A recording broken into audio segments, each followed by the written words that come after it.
Good morning বন্ধুরা, তোমাদের সামনে আমি নিয়ে এসেছি। আজকে করবো কাতলা মাছ দিয়ে ঝিঙ্গে দিয়ে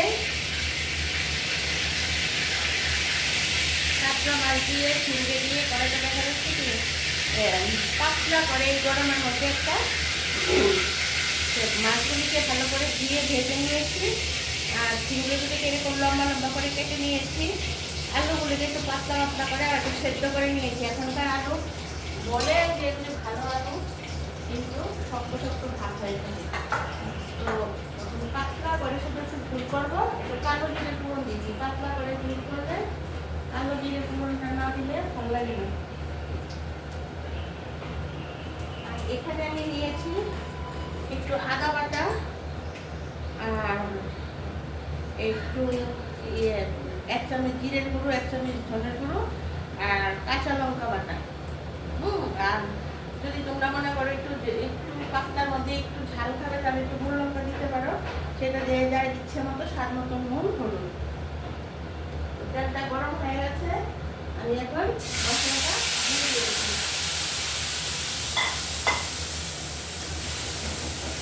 মশলাটা ভালো করে কষাবো। মশলাটা আমি কষাতে কষাতে তোমরা আমাকে প্লিজ একটা সাবস্ক্রাইব করে দাও। আর আমার অন্য ভিডিওগুলো যে দুপুরে লাঞ্চে আসছি, বিকেলে চায়ের আসছি, এগুলি আসতে তোমরা অবশ্যই দেখবে পুরোটা ভিডিও।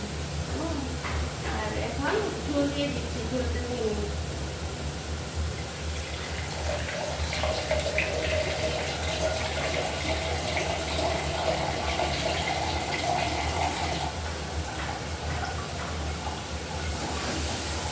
মশলাটা কষার পর যে যার মতো করে ঝোলটা দেবে, যে একটু তো ঝুলঝুলি ভালো লাগবে, সেটা পাতলা ঝোল একটু বলেছি।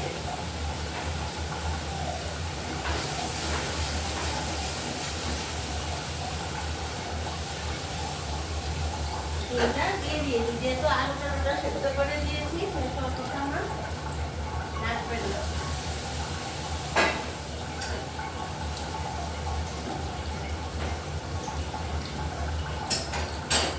ঝোলটা আমি দিয়ে দিয়েছি।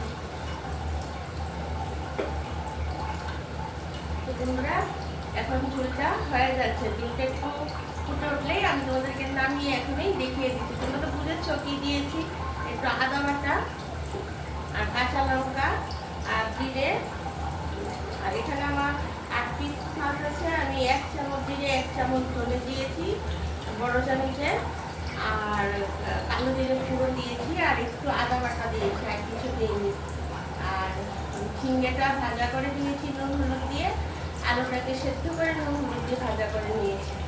হ্যাঁ, তারপর তেলের মধ্যে যে তেল খাও, সাদা তেল খাও, লাল তেল খাও, এটা মশলাটা ভালো করে কষিয়ে তারপর মশলাটা যখন ভালো করে ভাজা হবে তখন ঝুলটা দিয়ে দেবে। তারপর গরম গরম হবে। এখন তোমাদেরকে আমি ঝুলটা নামিয়ে দেখাচ্ছি।